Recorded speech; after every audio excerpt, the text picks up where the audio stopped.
Good evening. Welcome to Shining Light once again with yours truly, Kenitha McCartney. Saints, we are in for a double treat. Saints is nothing like being filled spiritually. Like, that is where true strength comes from. Like, being filled spiritually. That's why when somebody says a negative word or has a negative opinion, it automatically bounces off of you. It doesn't not really have effect. It can't get into your spirit because you are spiritually filled. Your tank is full. It's only when you're empty, when people say negative things to you, like, it automatically attacks your spirit. It brings down your day, and that's what Shine the Light is about, helping you to be filled, helping you to stay spiritually filled, empowered, and strengthened to continue to go on and walk in the purpose that God has called you to walk in, to continue to encourage you to do what God has called you to do. And today we have live in studios Mario Campbell, Minister Mario Campbell. We have him in studios today. Saints, we are in for a treat. He's a man of God that is known for speaking the word of God without any God, without even having to apologize. Like, this is what God has given him, and this is what he's going to speak. Is he on us yet? Hey, how you doing? Hi, welcome to Shine the Light. Hey, how are you? How you doing? We are fine. It is such a delight to have you on Shine the Light this evening. I'm excited to be here. I'm excited to be here. How are you? I'm fine. Like I was telling the audience, I say it's nothing like having a minister come into the house of God and being able to preach the unadulterated word of God and doesn't hold back and says what the Lord says and doesn't feel any type of way because his devotion and his time and his loyalty is to God and God alone. Absolutely. You know, Absolutely. go ahead. So what I'd like you to do, Minister Campbell, I'd like you to introduce yourself to the Shine Light audience, give them your platform, what you are about, and your mission. Okay, my name is Minister Mario Campbell. I'm a young preacher. I love God's people. I love preaching the word. I'm a people person, so I love people. People are drawn to me just because I have a heart for people. And so my main mission is to continue to take as many people as I can with me to try to get, people are going through a lot of things. People are struggling with a lot of things. We're in a time where people are just going through a lot of things. And so my goal is to try to help scoop people up and try to pull them out of what I've already been through and what God has brought me out of, and try to let them see the light, which is the light of Jesus Christ. So that's my main purpose and objective. Excellent. So, was walking in the call of God, or was something that you were open to, or was it something that you had to say, you know what, God, I surrender? It wasn't something that I was open to. It was. Is he still on us yet? Or we having no technical difficulties? We can't hear you. Hello?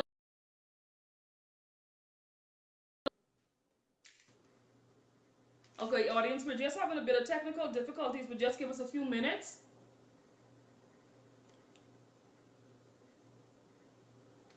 So, Saints, I just want to encourage you to stay on. We're just having a bit of technical difficulties. These are man-made things, so we're gonna have a little difficulties, a little ins and outs. The only thing perfect that we serve is God, and he's about to tell us his story and how he came into accepting the will of God and the purpose of God upon his life. Is he on us yet?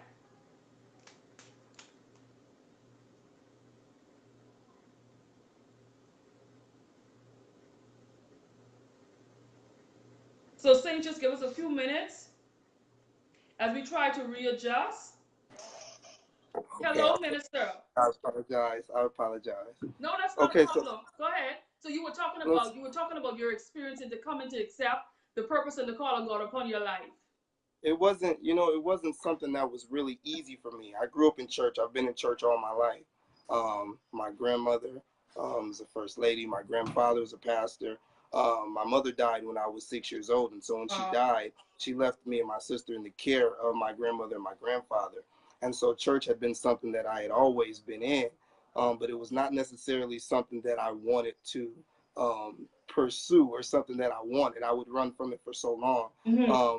And to be transparent and honest, there was a young lady at the time when I was about 17 years old, and there was a young lady that I was in a relationship with, and she ended up getting saved. She ended up getting saved, and I was like, that wasn't something that I wanted.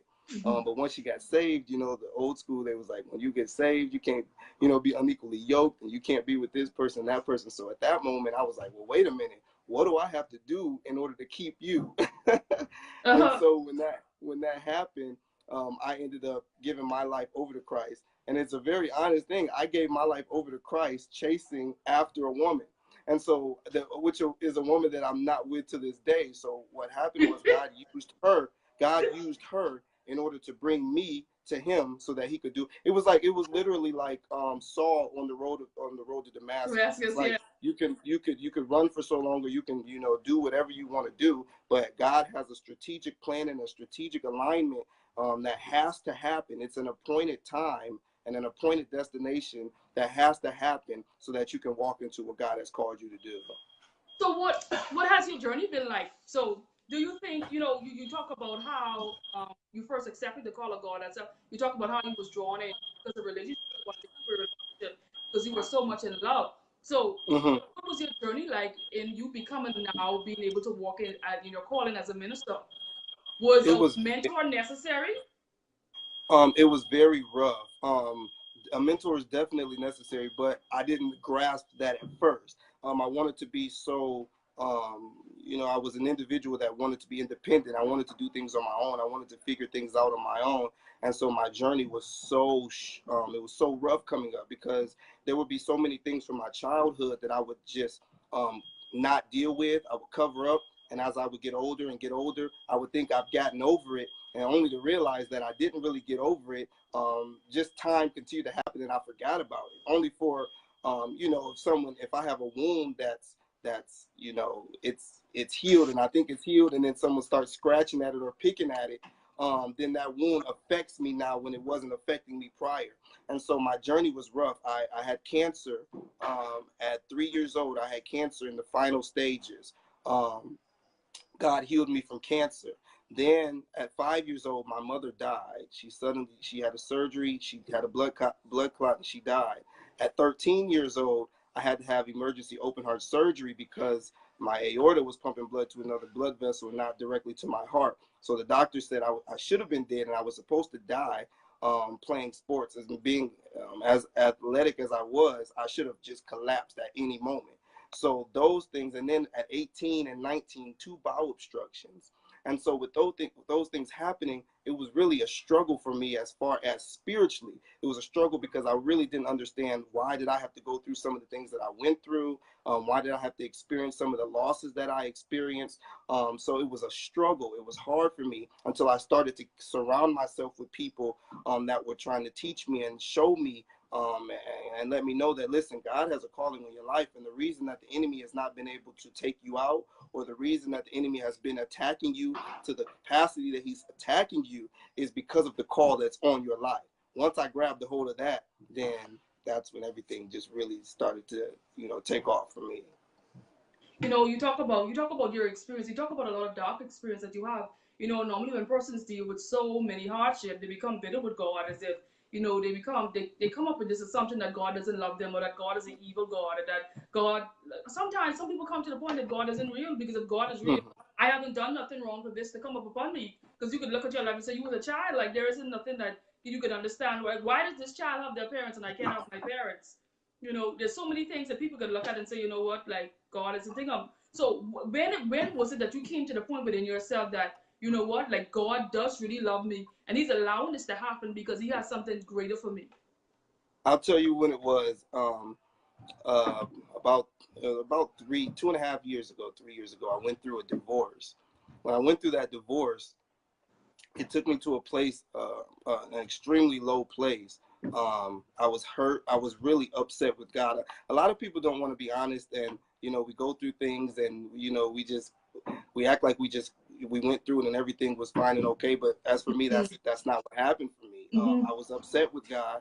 I kind of questioned God, because I said, Lord, I don't really understand. I just want to do what's pleasing to your sight. So I really didn't understand it. It wasn't until after I went through that divorce, and I went through a dark season. I kind of compared it to, if anybody has ever seen Spider-Man 3. In Spider-Man 3, there was a character where Spider-Man had an alter ego, which was Black Spider-Man, right? And so Yes, we yes, had Black yes. Spider-Man. Okay. My husband, I can be honest with you, my husband is a Marvel freak. I get to learn all the characters. So I understand exactly where you're going. It shows two different sides. Like you can have two persons can have the same problem, but it's your outlook and how you deal with them. And he was trying to turn the good Spider-Man dark like him. Right.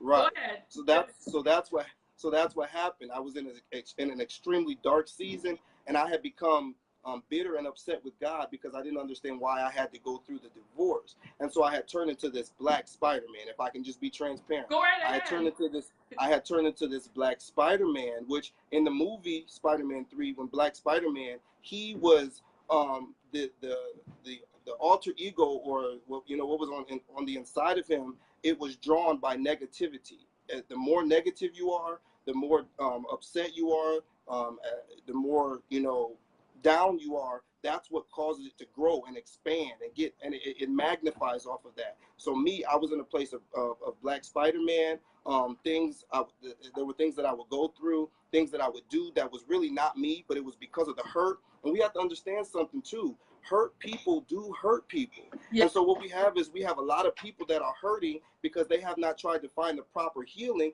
And so they're covering things up with bandages that really need surgery. And so you have a lot of people that are hurting people. Yes. And so you have a whole bunch of hurt people going around hurting people, not intentionally, but because they didn't stop and get the healing that they needed. So it's spreading off on other people. And so for me, what happened was I went through that season of Black Spider-Man. I was upset. I was mad at God. I was mad at everybody. You take on this persona that everybody is against you when you're in that season. You take on this persona that everybody is against you. Nobody loves you. Nobody really cares about you. Nobody has your best interest at heart. And that's the place that I was in. I was so upset with people. I was disassociating myself with people. I would shut the blinds and leave the blinds shut. I just want to be in a dark house. I don't want nobody to come around me. I don't want anybody to say anything to me. Just let me be. And the enemy, I found out that the enemy wanted me to get there because he understands that an idle mind is his workshop. And so he wanted to have my mind in a certain place so that he could play with my mind. It was not until I went through some things and I got surrounded with some people that helped get me out of that season is when I realized, Lord, you really do love me. Because if we remember, even in the Bible, when the man needed to get to Jesus, he was paralytic. He was paralyzed. In that season of me going through the divorce, I was paralytic. I was paralyzed. I couldn't do anything for myself. I was paralyzed. And so what happened even in the Bible, in the text, it was rumored that Jesus was around. So what he had to do was he had to have some people around him that would exert extra energy, that would go out of their way to do something for him to get him through the roof so that they could get him down so that he can get to Jesus. I had to get God sent people to surround me. God sent people around me. God sent people that were connected to me that, watch this, when I couldn't do for myself, they exerted energy to try to get me to get to Jesus because they understood this. Watch this. If we get him to Jesus, even if we don't get him there, we gotta try, because we know if we do get him to Jesus, his life will never be the same.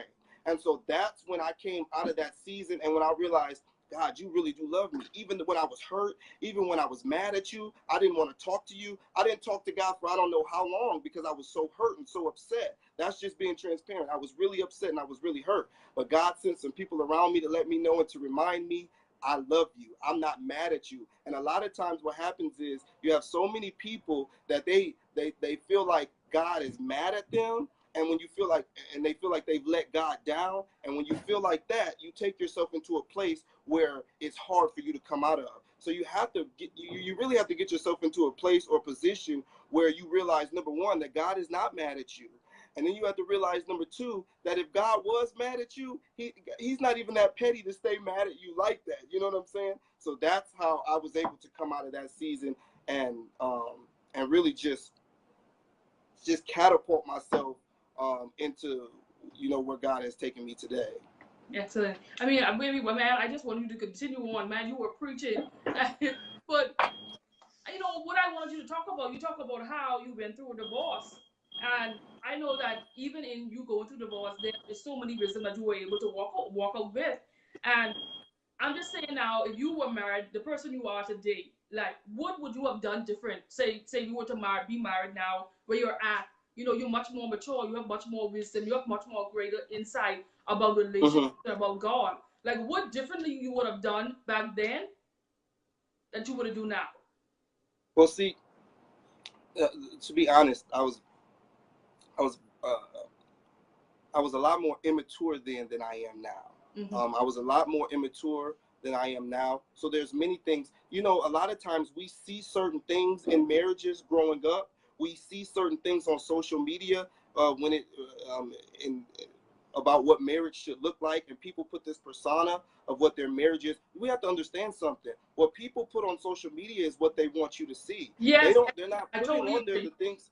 Yeah, they're not putting on there the things that's going on behind closed doors. Marriage is not an easy thing. It's not easy at all. It takes work. It's a ministry. It takes work, and it's not for kids. At that time, I was a kid. I'll be honest. Paul said when I was a child, I acted as a child. But when I became a man, I put away childish things. At that point, at that point in that season, I was a kid. I wasn't ready for marriage. I didn't really financially. I wasn't ready, and spiritually, I wasn't ready. Mentally, I wasn't ready. So that's what caused my actions in a lot of areas in my marriage, which caused it to go down because I didn't know how to handle certain situations as an adult should handle them. You know what I'm saying? So I would handle certain situations in ways that maybe when you if I look back on it now, I'd be like, well, maybe I could have handled that a little differently, or maybe I could have went about this a little different. But there's a lot of things that I would have done differently. But I do say this: I do thank God. I do thank God that He allowed me to go through that, and that He also restored me after I went through that. Because there are a lot of people that go through divorce and they're never the same mentally. There are a lot of people that go through divorce, not just divorce, bad breakups, bad relationships, bad friendships, whatever, and they go through those things and they never recover mentally. You find so many people. I worked at a mental institution. So many people in there are normal, regular people that just went through one tragedy that changed their life and messed their mind up for the rest of their life. So for all of us that's even in here right now, for us to still even be in our right mind, even after what we went through, that's a testament right there to what God can and what He will do. Because any of us could have lost our mind. We all of us have gone through things that could have caused us to commit suicide, or that could have caused us to go off the rocker and be in a mental institution and never be the same ever again in our life. And so for me to still have my right mind, for me to still be in the position and the place that I'm in right now, is a testament to what God can do if you just keep pushing. Excellent. I heard you talk about, and I think that's so important when you answered it. You talk about how it's so important for people to understand, to have the right perception of what marriage is about, and that marriage calls for work, and that marriage calls for sacrifice, and that marriage is not as easy as people make it think. Like, marriage is not about just one picture, just one good ride. I think that is so important. But now that this generation and the forefathers to give us a real understanding Mm-hmm. what it takes to have a strong foundation, and that's why I so like, at least my husband knows this. I follow the ministry of John Pastor John Jenkins strongly, and I so like his transparency when he talks about stuff, and he talks about how so many times him and his wife was to the point where they was ready to leave. He said, but thank Mm-hmm. God. He said, thank God that when he was ready to leave, she wasn't ready to leave. Thank God they were not on the same agreement at the same time. Right, right, And right, he is so transparent of the reality of what it really takes to have a strong foundation, and what it really takes to have a strong marriage, and that it's not easy. And right. I like how you were so transparent in explaining, like, don't get caught up in reality marriage. That's what I call it. Reality marriage. And you talk about how you work in a mental institution. So what's it like being a minister of God and dealing with persons, normal working persons, and who allow just one situation to cause them to just lose it? Like, what's it like? It changes your whole perception on everything. I'm telling you, it causes you to be so much more grateful, because you realize that these are regular people, like literally regular people that went through one tragedy. I mean, one tragedy that literally shifted their life, shifted Can the you give us some paradigm of examples their. as you talk about it? There will be there are people that have literally lost a loved one, that have lost a loved one, that somebody that was close to them, that lost a loved one and then lost it and ended up in the mental institution, just off that one situation. But the good thing about that is that, because I always, to the pure, all things are pure. And so for me, I always try to look at the positive outlook on everything. Just as quick as there's one situation that can cause somebody to lose their mind and end up in a mental institution, that same thing there, it only takes one thought, or it only takes one situation, or it only takes one word from God to shift your life for the better as well. So you have to understand that as well. Just as quick as somebody can lose it off of one situation, it only takes, I don't care what you're going through, I don't care how bad the situation is, I don't care how many times you failed, I don't care what the struggle is. It only takes one situation, one word from God, and that will literally shift the paradigm of your life and cause you to walk into the greatest season of your life. And there's so many people that want to give up. I remember when I read the story about when the stock market first came out. When the stock market first came out, it was really bad. It was bad. It was horrible. And there were so many husbands that killed themselves because they had invested so much in the stock market and it had failed and it seemed like it was over, and they had families that killed themselves. So many husbands killed themselves. So many families gave up on each other, going at it. And so watch this. 2 years after that, the stock market became one of the greatest investments that this country has ever seen. So the same people that ended up taking their lives 2 years prior because of the crash that hit, if they would have just waited just for 2 more years, they would have ended up finding that the stock market was one of the greatest investments that they could have ever experienced in their life. So we have to be so very careful how we give up in the midst of adversity, or how we give up in the midst of what we're going through, and because of what it looks like right now. Sometimes you got to see it before you see it. Sometimes you got to feel it before you feel it. You got to reach up and grab it when you don't even have it yet. You got to speak it over your life when you don't even see it. I don't see it. I don't know how this is going to happen, but I'm going to look in the mirror and I'm going to encourage myself and tell myself, listen, it's got to happen, because we don't understand how valuable and how powerful our words are. Life and death are in the power of the tongue. And so many of us are defeated because we speak defeat. So many of us are lacking because we speak lack. So many of us don't have the funds and the means that we're supposed to have because we don't speak it out of our mouth.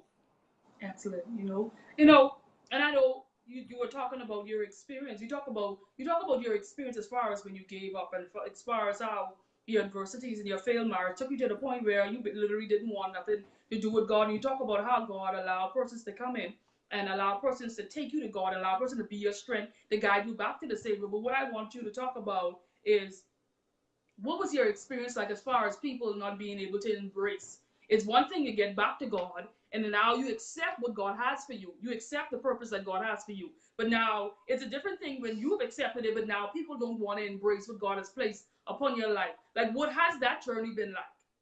This is the thing. I used to be, when that and I get exactly what you're talking about, because when I first started, and that first was, started happening to me, I would get so caught up in my feelings.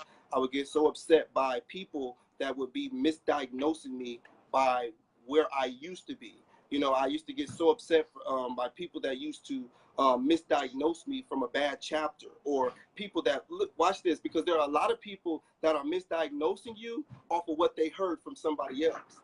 I found that out. I had to get to a place where I didn't get so caught up or get so drunk off the accolades of people. So many times we get drunk off the accolades of people, but we don't understand it. It was the same people that were crying, Hosanna, Hosanna. Those were the same ones that moments later were crying, crucify him.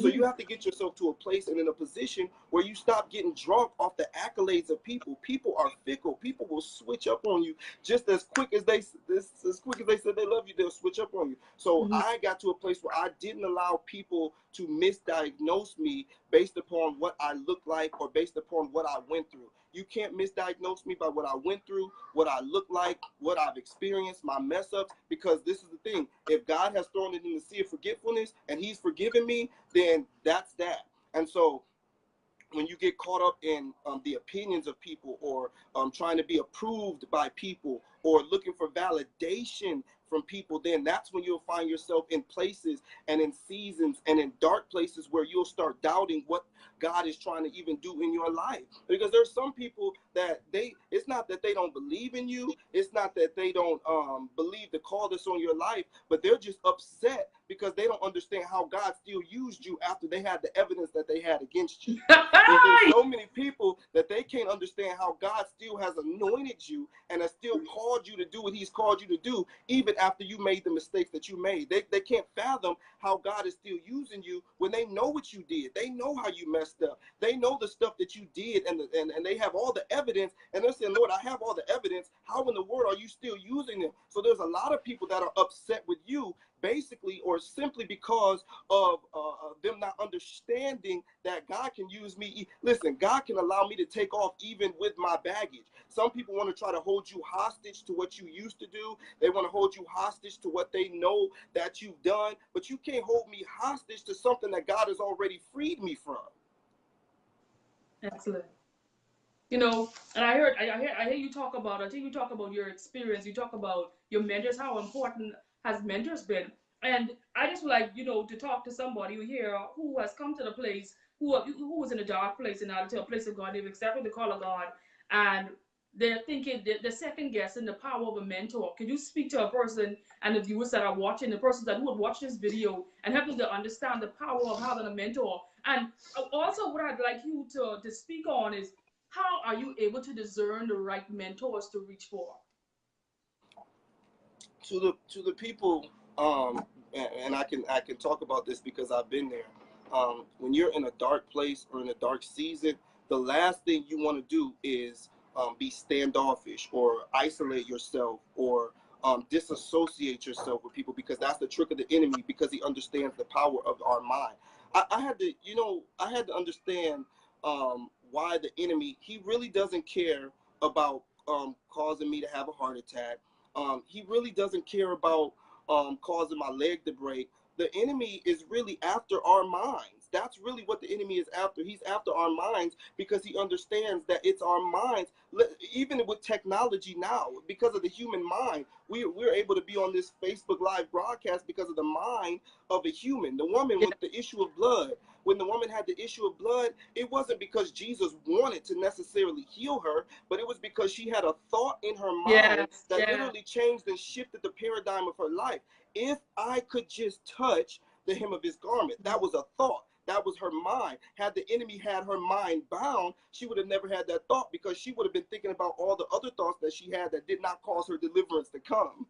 And so Yeah. there's so many of us that are thinking about, we're having those thoughts, or we're thinking about the thoughts that we had, and the times that things didn't work, and the times that we experienced things that didn't work, when God is saying this, you're literally one thought away from walking into the greatest season of your life. I know it's dark right now. I know you can't see your way out right now. I know you're in the valley of decisions right now, and you don't know if I should turn left, if I should turn right, if I should jump up 3 times, if I should turn around 5 times. Lord, I really don't know what you're telling me to do. And so that causes you to get to a place of confusion, because it's like, I feel like I should know the voice of God, but it's like I don't really know if it's him. I don't want to make the wrong move. I don't want to do things out of emotions. And so you get in a dark place where you just feel like this is just too much. I don't want any parts of this. But you have to get yourself in a place where you surround yourself with godly people that can help you get to where you could not get yourself. I'm telling you, when the man was paralyzed, it was his friends, it was the people that really loved him that was able to help him get to the roof so that he could get to Jesus. When the man was laid at the gate daily of the temple and he was asking for alms, it wasn't until Peter and John came and stretched forth their hand and said, silver and gold have I none, but such as I have give I thee. Some people, there's a lot of people around us that think we want a handout because of how we're acting, when all we really need is a hand up. There's so many people that think that we need a handout because of the way that we express things, when all we really need is you to extend a hand and try to help me come out of the place that I'm in, because I'm in a dark place. I'm in a dark season. My mind, the enemy is playing tricks in my mind. I don't need you to talk about me. I don't need you to write statuses about me. I don't need you to call somebody and say, did you hear about this or did you hear about that? I need you to extend your hand, help pull me up, and then once you help pull me up, I need you to give me a blueprint of how not to go back to where I came from, because that's what Jesus always did. You have a lot of people now, when they tell you to do something, but they can't give you the clear directions or instructions on how to do it. Anytime Jesus, when the man was blind and Jesus spit on the man's eyes, and he spit and he asked him, what did he see? And he said, I see men as trees. After Jesus laid hands on him again, he told him, now go home. He gave him clear instructions on what to do. He gave him a blueprint. So what you have to do when you're in a dark place is you got to get around some people that have some power, that have been through something, that have experienced some things, that can help you get out of that, and that can then give you a blueprint so that you don't find yourself backtracking, going back and being in the same place, doing the same thing over and over and over again. So you're saying to the viewers that are watching, and one of the key things for them finding a mentor is finding the person that you see has the necessary tools and do you see has the gifting that are able to get you out of the pit that they are walking in at this present time. God will always, when God is getting ready to take you to another level, he will always begin to shift the paradigm of your circle. Anytime God is getting ready to take you out of a place into another place, he'll shift the paradigm of the people that are surrounding you. And so a lot of times we have this saying, us young people, we have this saying, no new friends, no new friends, no new friends. No, the devil is a lie. No, that's not true, because anytime God is beginning to shift you, listen, what good is it for you to have vision, but your entire team has cataracts? It absolutely makes no sense. You've got to get around some people that are more experienced than you. You've got to get connected to some people that have more money than you. You've got to get around some people that have access to more doors than you. Why? Because when you get around them, you can soak. When you get around certain people, you don't got to talk all the time. You don't have to speak all the time. My grandmother them used to tell me all the time, and I didn't understand it. Be seen and not heard. In this next season of some of your life, the people that God is about to connect you to is going to blow your mind. But you've got to be seen and not heard. Be like a sponge and just begin to soak up what they're imparting into you so they can help and show you how to get to where they already are. A lot of us, we think we have the answers. We think we know it all. We think nobody can tell us anything. But you have got to get connected to people that are going somewhere, that are somewhere, and that can help you get to where they are. Excellent. You know, Minister, you can hear that the Spirit of God is with you strongly. You can hear, we can feel the presence of God. And what I'd like you to do at this present time, like the viewers, you know, there are a lot of persons and there are a lot of viewers locally and internationally that are watching this program are discouraged. They are in a stuck place. They don't know what to do. There are in so many places that you have been before. And I'd like you to take this opportunity right now at this present time and speak to the viewers. However the Spirit of the Lord is leading you to speak, I'd like you to use this time to speak to the viewers. Let me tell y'all this. When the disciples were on the boat and the storm came in the boat, and y'all have to catch this, I promise this is going to bless you. When the storm came in the boat, and the Bible says that Jesus was at the bottom of the boat asleep on the pillow, and the storm came. When the storm came, the Bible says that the waves began to beat into the ship, so that the boat was now full of what? Full of water. How in the world was the boat full of water if Jesus was at the bottom of the boat asleep on the pillow? Well, you have to understand this. The disciples ran down. They woke up Jesus. Jesus woke up. When Jesus got up, he spoke to the storm. Peace be still. The storm ceased. Then he spoke to the spirits of the disciples and say, "Oh, ye of little faith, why did you doubt?" In other words, why do you have such little faith? You have to understand this. If Jesus is on the boat with you and he said, "We're going to the other side," if he told you you're going to the other side, then you're going to make it to the other side. He didn't say storms wouldn't come. He didn't say the road wouldn't get heavy. He didn't say the battle wouldn't get hard. He didn't say things would not get, you wouldn't be discouraged or you wouldn't go through certain things. He just said, let's go to the other side. Why did the enemy want to stop them from getting to the other side when they were on the boat? Well, if you keep reading down in the next chapter, you'll see that when they got to the other side, there was a man by the name of Legion who was full of demons in the other side. When they got there, Jesus spoke to Legion and said, "Who are you?" He said, "My name is Legion, for we are many." And he knew who Jesus was. When Jesus cast the spirits out of Legion, Legion was therefore free. The enemy did not want them to get to the other side because he understood that somebody on the other side needed deliverance, and the deliverance was connected to those who were in the boat. And so there's some of you that have you have the deliverer, and deliverance is connected to you, and the enemy is trying to stop you from getting to the other side because there's somebody over there that needs your testimony. They need you to speak into their life, and so the enemy is trying to cause you to stop where you are to prevent you from getting there. Not only to stop you, but to stop you from helping free somebody else. Watch this. y'all remember Noah said it, and I'm gonna be through. But Noah said it. He said it's gonna rain. It's gonna rain. He kept saying it. It's gonna rain. It's gonna rain. The people didn't believe it. Noah kept saying it. It's gonna rain. And while he's saying it's gonna rain, he's continuing to build the boat. I'm just gonna keep building this boat. It's gonna rain. It ain't raining in a long time, but it's gonna rain. Kept building the boat. People are laughing at him. That's some of y'all right now. People are laughing at you because you're doing something that the Lord told you to do, and they're trying to cause you, even in your mind, you're beginning to feel like you shouldn't even do it because people don't think you should do it. But Noah kept on building the boat, kept on building the boat. Well, eventually the rain came, the flood came. When the flood came, everybody that was laughing at Noah, everybody that thought Noah was crazy, everybody that thought Noah lost his mind, they died from the flood. They died from the waters. But watch this. When the storm was over, when the storm was over, they had to reside in the boat for another 90 days. Why did they have to reside in the boat after the storm was already over for another 90 days? Because the water had not subsided from the earth yet. So although the storm was over, the Lord had to fix up what was going on the outside of the boat or the outside of the environment so that once they did get out of the boat, he would be able to supply their every need. There's some of you that are in here right now that you feel like you're still in the storm. I come to let you know tonight that the storm is over, but the reason that it feels like you're still stuck in the same place is because God is saying, I'm fixing some things up on the outside. I'm shifting some things on the outside. I'm turning something. I'm working on your favor on the outside right now so that when you get out of the boat, things are going, your life is going to hit a consistent winning streak and things are going to shift in your life and your life will never be the same. Don't give up. Don't quit. Don't get out of the boat. Don't abort your mission. Don't abort your purpose. When your appointed time is here, God is going to allow everything to shift and the paradigm in your life is going to shift and your life will never be the same. I promise you. So you've got to get to a place in a season where you just have some stick to itness and some power to hold on to the rope. And if your hand is getting ready to slip from the rope, then just tie another knot. Just tie another knot and just hold on. There was a movie, and I'm moving on, I promise, but there was a movie. It was called Karate Kid. And in Karate Kid, Will Smith's son was in the movie. I don't know if you've seen it, but Will Smith's son was in the movie Karate Kid.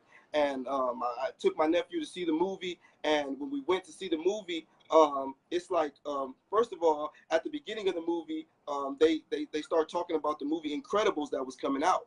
And so when I got to the end of the movie, I asked my nephew, I said, well, how did you like the movie? And he goes on to tell me, well, I can't wait till Incredibles come out. I said, wait a minute. You telling me that we sat through an hour-long movie, an hour or so long movie, and you're telling me about something that happened in the previews? Because sometimes what God will do is he'll give you a sneak peek of what he's getting ready to do in your life, and you won't even be able to focus on the storm or what you're going through in the present moment because all you can think about is that thing that God showed you on the other side. And so watch this, even in the movie, when Karate Kid happened, so I said, no, you got to tell me what's happening. Like, what did you like about the movie? He said, well, I already knew what was going to happen, so I couldn't really pay attention to it. I said, how did you know? You never seen it before. It just came out.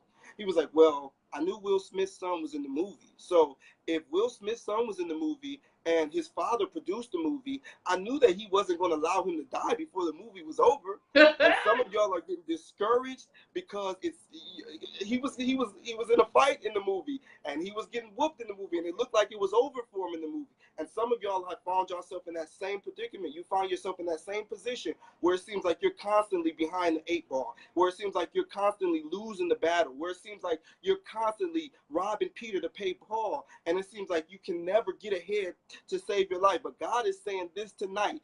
He's saying, if I'm the producer of your movie, I'm not going to let you die before the movie is over. You just hold on and keep fighting, because when the end of the movie gets here,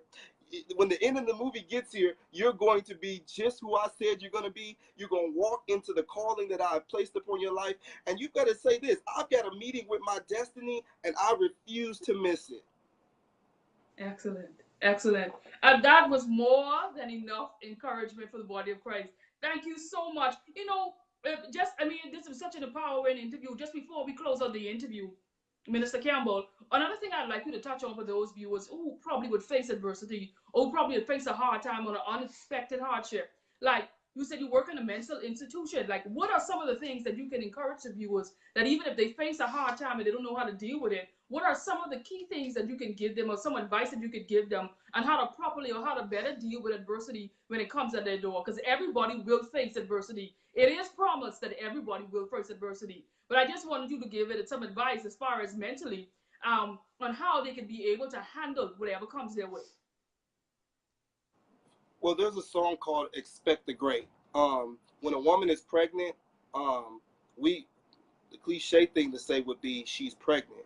What the doctors say, and what we would normally say is she's expecting, right? That's what we say, she's expecting. You really have to be in expectation, even in adversity. You have to understand something. When a woman is pregnant with a baby, it's one of the most gruesome seasons of her life. It's one of the hardest. It's one of the hardest. It's one of the most roughest. It's one of the toughest seasons of her life. There's three trimesters when she's pregnant. You have a trimester where she's not, her stomach is growing a little bit, but her thighs are beginning to expand a little bit. Her back is beginning to hurt a little bit, and then you go into the next season and she begins to have crazy cravings. They told me my mom would crave relish and ice. So she would have and mustard. So she would have crazy cravings. Some people on here, you're in the midst of adversity and you're having crazy cravings. You're craving things that you've never craved before in your life. You're craving things that you know you shouldn't be craving. This is not normal for me to be craving what I'm craving right now. That's first, number one, that's a sign that you're pregnant. Watch this. And then when she gets into the final trimester, she has to do certain things and get certain things ready. And even in the first trimester, when she's expecting, what does the mother do? Well, I need y'all to go get me some Pampers. I need y'all to get some Similac. I need y'all to get baby clothes. And I got to get all this stuff. But watch this. The baby's not even here yet. But because we're expecting, I got to prepare so that when it gets here, I'm ready and I don't have to scramble to get things together. And so when you're in the midst of adversity, the reason some of you all are experiencing the adversity that you're experiencing right now is because you're pregnant with something that's so great. It's like you're pregnant with something so powerful that the enemy is trying to cause you to abort the baby that you're pregnant with. He's trying to cause you to abort the promise that God has impregnated on the inside of you. And so watch this. When the woman gets to the end, and when she gets to the final stage where she's getting ready to give birth to the baby, she's sitting there on the table. And I remember being in there and I was watching with my sister and I'm like, oh my God. But she begins to sit there, and what happens is a midwife comes in there. And when the midwife comes in there, she tells her the woman she's having contractions, she's ready to get the baby out, and she's sitting there. She's like, listen, she don't think she can do it anymore. She's had the epidural. She's screaming, it hurts. The pain is too bad. It's unbearable. But the midwife comes in there, and when the midwife comes in there, she'll say, baby, you've got to give it one more push. And when the midwife tells her to give it one more push, that woman will push and she will scream. But watch this. She don't even care how she looks to anybody in the room. Some of y'all are too concerned with how you look right now, and see you gonna look messed up. You gonna look jacked up. You ain't got to try to cover it up. You gonna look jacked up right now because you're pregnant with this purpose. You're pregnant with something so great. You're pregnant with a promise that's on the inside of you. And so when she gets to the end and she pushes that baby out and she gives birth to that baby, it's like one of the greatest blessings that she could have ever experienced before in her life. But watch this. Even when she gives birth to the baby, that's not the end of the process. I'm finding out that a lot of us in the midst of adversity, we've given birth to our baby, but the reason we haven't walked into the full purpose or the full call is because we're still holding on to something that does not properly feed us into the next season. When a woman gives birth to the baby, she has to cut the umbilical cord, and some of us are still tied to something. Oh my God. Some of us are still tied to some things. We're still tied to stuff that, watch this, when the baby was in the womb, what the mother eats gives the baby the nutrients and the proper nutrients and whatever the baby needs to grow. But once she gives birth to that baby, what's on the inside of the mother is no good anymore unless she's breastfeeding the baby. And so a lot of us have to cut the umbilical cord because what supplied your needs in the last season is not going to have the capacity to supply your needs in this next season. So what I'm saying to you tonight is you're getting ready to give birth to the greatest season of your life. That's why you're having the pains that you're having. That's why the pain is to the capacity that it is. But God is saying, I'm getting ready to cause you to birth something so great that your children's children are going to be blessed. Your grandfather, your grandmother, your mother, your father, everybody connected to you is going to be blessed, and you're going to walk in a season of overflow. and watch this, and then I'm through. I promise I'm done. But you're gonna walk into a season of overflow. And when my grandmother, she would make soup for us. I know you probably can, if you can cook. When you make soup, she would put a saucer underneath the bowl. And I couldn't for the life of me understand, why does she constantly put a saucer? I don't need a saucer underneath my bowl. Did she do it because it's hot? And come to find out, she wasn't putting a saucer underneath the bowl because it was hot. She was putting a saucer underneath the bowl so that when the soup would overflow from the bowl, it wouldn't fall and make a mess on the floor, but it would fall on the saucer. And some of you are getting ready to walk into the greatest season of your life, but some of you are connected to somebody that's getting ready to walk in the greatest season of your life. So you don't have to get mad when overflow hits their life. If you just can be a saucer, if I could just be a saucer so that when overflow hits your life, it's not only a matter of time before it spills off on me. And so you have to be excited when your friends are being blessed. You got to be excited when other people are being brought out, because it's only a matter of time before God allows you to walk into it. Yes, there was so much insight, so much knowledge, and so much encouragement on this interview today. And Minister Campbell, what I'd like you to do now is to give out your information, your contact numbers, and where those who are watching and who want to bring you in their ministry can reach you out, so that they can even be blessed in a greater way, as you can also be a minister in their church. Absolutely, absolutely. And I just want to say thank you for the opportunity. Thank you for bringing me on. It was a pleasure being on here. It was a pleasure having you. All right, thank you. Go ahead. You can just give out the information on how they can get. Oh, I'm sorry. Okay, yeah. Minister Mario Campbell. You can email me, Mario C Ministries at gmail.com. I can put that at the bottom of the screen. Mm-hmm. Mario C Ministries at gmail.com. I reside in Kalamazoo, Michigan. Mm-hmm. But if you did want to, you can inbox me, email me. I'm not grand or anything like that, but yeah, that's that. Excellent. And also, you have an Instagram they can follow you on also? I don't have Instagram. I'm just on Facebook and Snapchat. Okay, excellent. Go ahead. But as you see, I'm on Facebook. You all can follow me on Facebook. If you guys have any, if you're going through anything or you're struggling with anything that I've gone through or that I can help you with, feel free to inbox me. I'll talk to you. I'll pray with you. Whatever you need, I'm there. So excellent. Once again, thank you, Minister Mario Campbell, for being a part of Shine the Light. Once again, this is Kenny the Courtney with Shine the Light. All right. God bless. Thank you.